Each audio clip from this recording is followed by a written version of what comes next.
Joining us now live here on the Defender in Depth is Kathleen Thiessen. She's the director and a senior scientist at the Oak Ridge Center for Risk Analysis.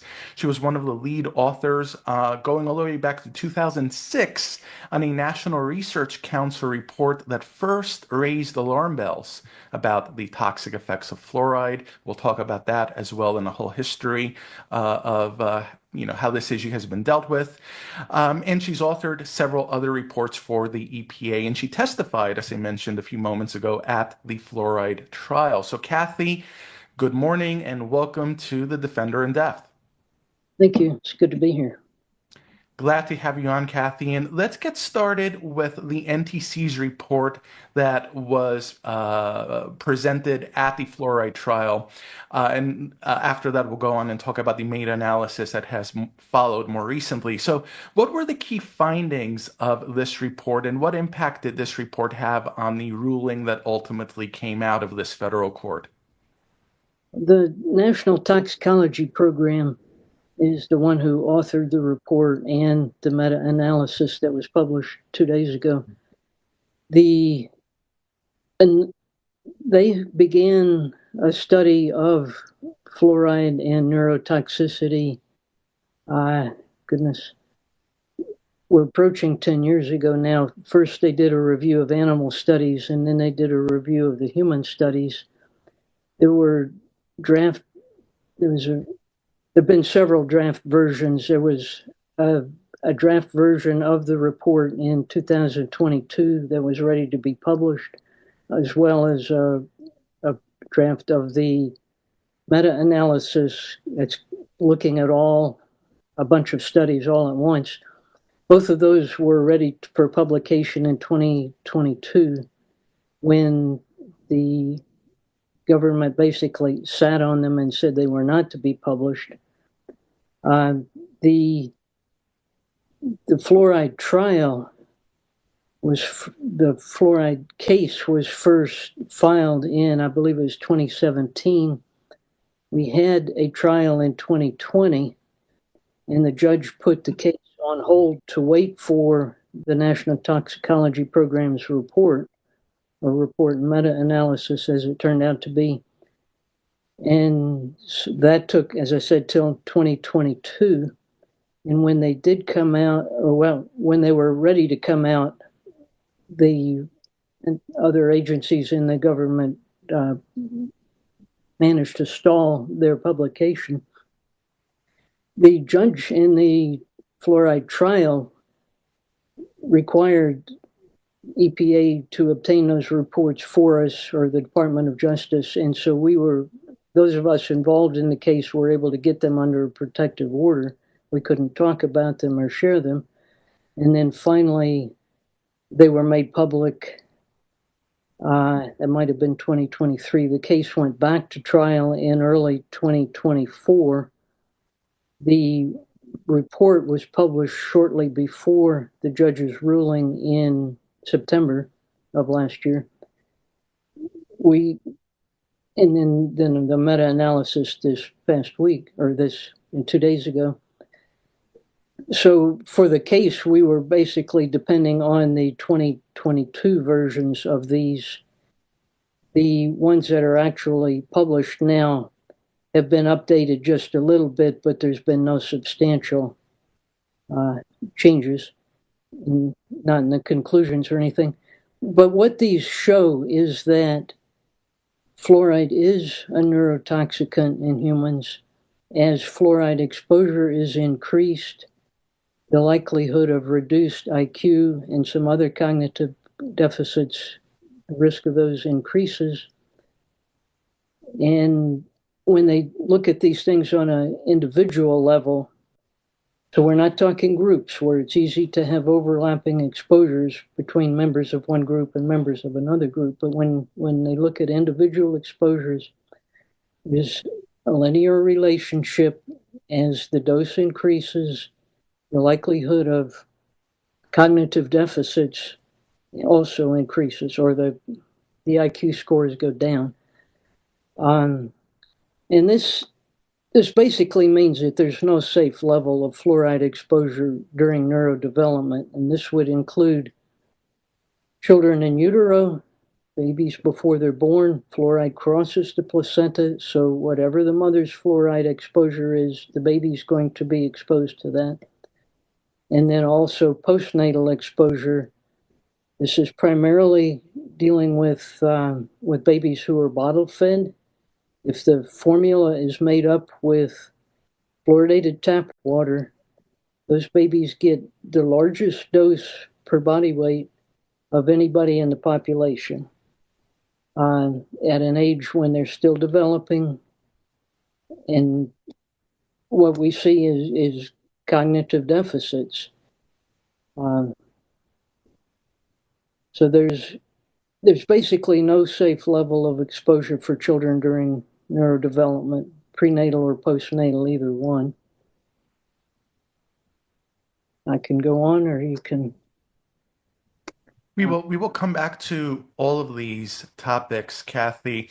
The meta-analysis came out very recently. It's based on 74 studies, from what I understand, and these studies basically confirm what you've just been saying from my understanding of this. And these are studies that come from from peer-reviewed publications and so forth. So just tell us in summary what this meta-analysis is adding to what you've already been talking about and what we know about fluoride and its impact on children. The meta-analysis looks at the whole set of studies. When we wrote the National Research Council report, which was published in 2006, there were just a few studies of fluoride exposure and cognitive deficits. Now there are, as you said, 74 studies. The quality has improved. We've gone from cross-sectional studies to cohort studies. Several of the most recent ones have been funded by our National Institutes of Health. They're high-quality studies. They're also dealing with lower fluoride exposures where it can be a little more difficult to see things because the noise level is higher and other sources of fluoride exposure besides drinking water become important. But it's a very consistent body of literature showing that the fluoride is neurotoxic during development, that children who are exposed to fluoride are going to have, on average, lower IQs. This is, well, we pointed out in the 2006 report that if you decrease the average of the curve of IQ scores, you decrease the number of people at the high end of the IQ range. Your overachievers, your scientists, your people who can make an enormous difference. But at least as important as you increase the number of people at the lower end of that curve, and these are the ones who will not function independently as adults. The deficits in cognitive deficits and such are just too large. So what we see, and we've seen it consistently now for a lot of years, a lot of countries, several different types of studies, is that the more the fluoride exposure, the lower the IQ on average. And we see this on an individual basis as well as a group basis. And there's enough to say that there's no safe level of exposure to fluoride during neurodevelopment. And that, as the judge ruled in September, this poses an unreasonable risk to the American population. We have 200 million people, roughly, on fluoridated water. This is a lot of children. And one of the justifications sometimes put out for fluoridating the water in the first place is to help the lower socioeconomic groups in the country, those who have a hard time affording dental care or whatever. I'm going to say these are the ones that are most likely to be adversely affected. These are populations more likely to use bottle feeding rather than breastfeeding. Fluoride does not transfer into milk in humans or any other species. It's extremely low. So breastfed babies are protected. Bottle-fed babies are not protected. And if their formula is made up with fluoridated water, and that's the case, especially in low-income populations, and if they're in fluoridated areas, that's fluoridated water. They can't afford bottled water if they know to look for it. These are the ones that are most adversely affected. Now, Kathy, my understanding is that the government and various government agencies, whether we're talking about the EPA or the Office of the Surgeon General, knew a lot of this going back several years. I think it was the Office of the Surgeon General, if I remember correctly, we had a Defender story on this some time back, was looking at perhaps lowering the acceptable limit of fluoride in drinking water, and then they did not do this. You mentioned, of course, that the government set on the NTP report and also any meta-analysis. Why do you think there was such inaction? And was it the result of pressure from other sources to not take action and to not let these reports see the light of day, or just to delay their publication? We're seeing the last few years of a very long history of suppression of adverse information about fluoridation. There were major concerns even in the 1940s and 50s when fluoridation got started. I have said on record in the fluoride trial that if EPA had done its job responsibly, even back in the 1980s, we would not be having that case. We wouldn't be worrying about this issue. So EPA has not allowed the margin of safety it should have had. It should have acted on this a long time ago. And the 2006 report from the National Research Council told EPA, it was actually, the report was commissioned by EPA. And so we told EPA that their enforceable standards, their non-enforceable and enforceable standards for fluoride in drinking water were too high and should be lowered. Now, that was in 2006. This is 2025. Those standards have not been lowered. If the existing standard had a sufficient margin of safety, that would be below the level recommended for water fluoridation. If the enforceable standard were lowered where it ought to be, somewhere now down near zero, then there would be no water fluoridation. There would be no. You have to have a margin of safety, and to do that would put the maximum level of fluoride permitted in drinking water down below the recommended level for water fluoridation. And yes, from the 1940s on, there have been vested interests of several sorts that have pushed for water fluoridation, have pushed to continue it, have not responded when somebody said there's a problem, or they've accused people of conspiracy theories and misinformation and whatever else. But the information has consistently showed that there are a number of adverse health effects associated with fluoride exposure and with water fluoridation. And we have the recent court ruling, 80 pages, saying that the fluoride in drinking water poses an unreasonable risk to the American population with respect to neurotoxicity in infants and children. And that's probably the most important adverse health effect, but it's far from the only one. If you protect against that, you protect against all the others, and we'll have a much healthier population if we see the end of fluoridation. As we mentioned earlier, the NTP's report and meta-analysis were suppressed for a while.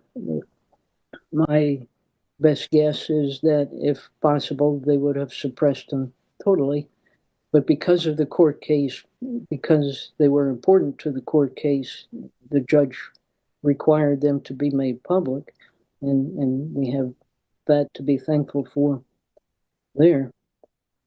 Um, there, there are still those who insist that we need water fluoridation, that we need it to protect against caries, cavities, oral health difficulties. But in fact, yeah, right, you've got it on the screen, one of the 10 great public health achievements of the 20th century. And you don't want to have to backtrack when you've made claims like that.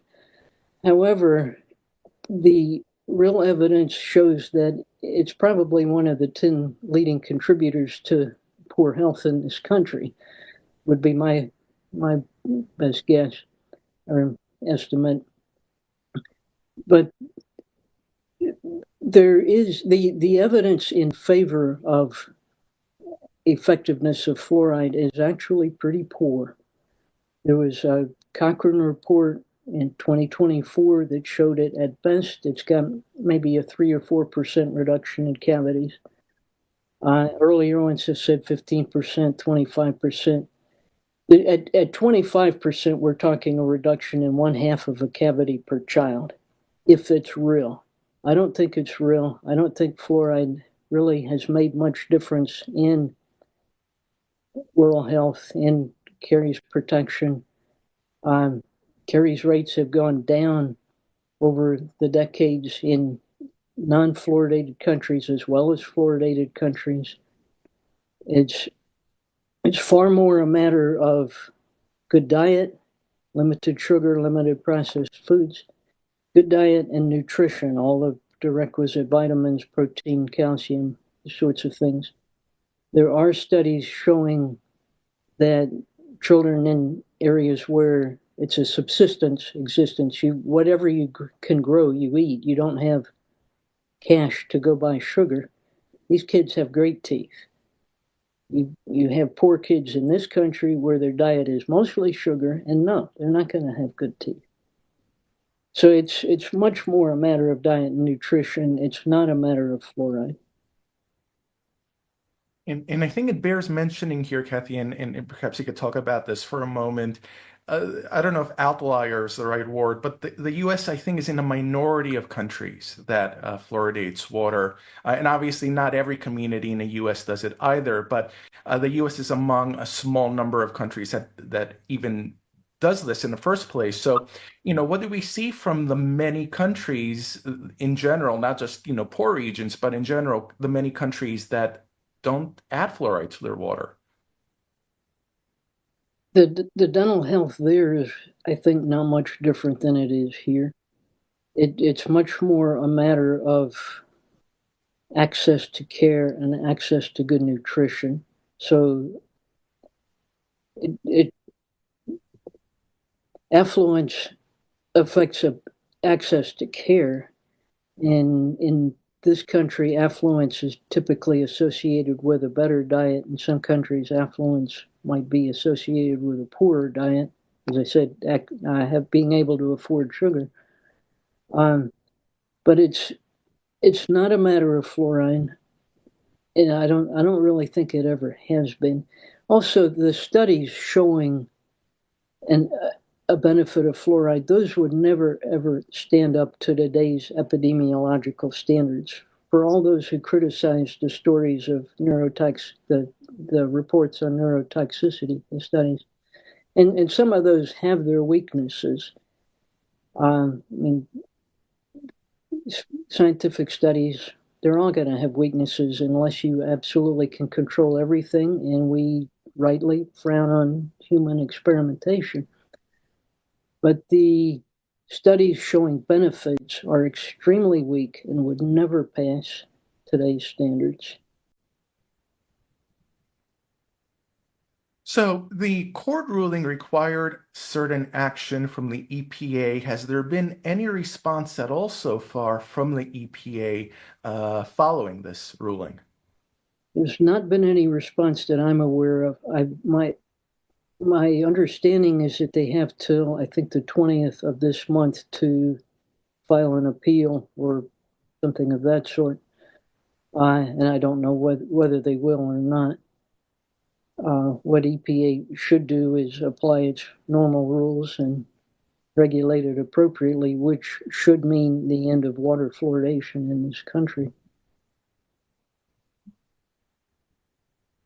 And we've started seeing, we were talking about pushback from certain certain places in terms of trying to block the NTP report and the meta-analysis, but there's also now been a response from various communities in the U.S., in Florida, in Texas, in New York, communities that have stopped fluoridating their water in recent months. This has come after the federal court ruling came out. We had the Florida Surgeon General coming out urging an end to water fluoridation. So, Kathy, do you think the tide is turning in terms of, let's say, not just political awareness, even at the local level, but also public awareness of this issue and of the risks and harms of water fluoridation? I think it is. I think that the tide has been turning slowly for 20 something years, but we're seeing a lot more of that now. Certainly, the Florida Surgeon General's announcement is huge because he's encouraging his entire state to stop it, to stop fluoridating.